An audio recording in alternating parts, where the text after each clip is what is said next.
पास एक अच्छे खासे ग्लेशियर्स हैं, तो वो ग्लेशियर्स भी क्लाइमेटिक चेंजेस की वजह से इफ़ेक्ट हो रहे हैं। इस सीज़न में भी और 2010 के फ्लड में भी अच्छे खासे जो है ना उचार नाले में फ्लड आए हैं।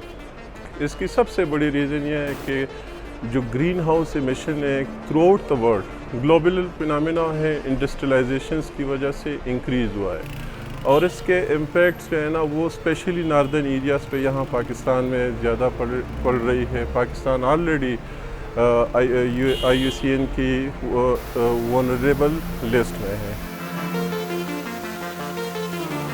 ये भी रिसेंटली इस फ्लड में भी हमने देखा कि बहुत फ्रीक्वेंटली जो है ना उचार नाला जो है ना वो फ्लैश मड और फ्लैश फ्लड ज़्यादा है।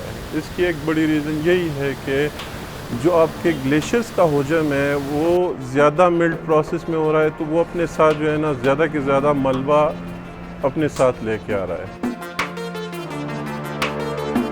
हम डिफॉरेस्टेशन ज़्यादा कर रहे हैं, हम ज़्यादा इन्हिसार इसी चीज़ पे कर रहे हैं, हम ट्रीज प्लांटेशन को काट रहे हैं, हम स्पेशली अर्बनाइजेशन कर रहे हैं। लोगों को जो है ना वो ज़्यादा से ज़्यादा घरों के लिए लकड़ चाहिए, फ्यूल वुड के लिए चाहिए, तो उस वजह से जो यहाँ पे कीमती हमारे पास प्लांटेशन है जो इसको एब्जॉर्ब कर रहा है, इस क्लाइमेट चेंज के साथ उसको यूटिलाइज़ कर रहा है, उन गैसेस को, उसका इम्पैक्ट कम पड़ रहा है। वो उस वजह से वो ट्रीज कटिंग की वजह से वो इम्पैक्ट भी इसके ऊपर वो भी कंट्रीब्यूट कर रहा है ग्रीन हाउस गैसेस में।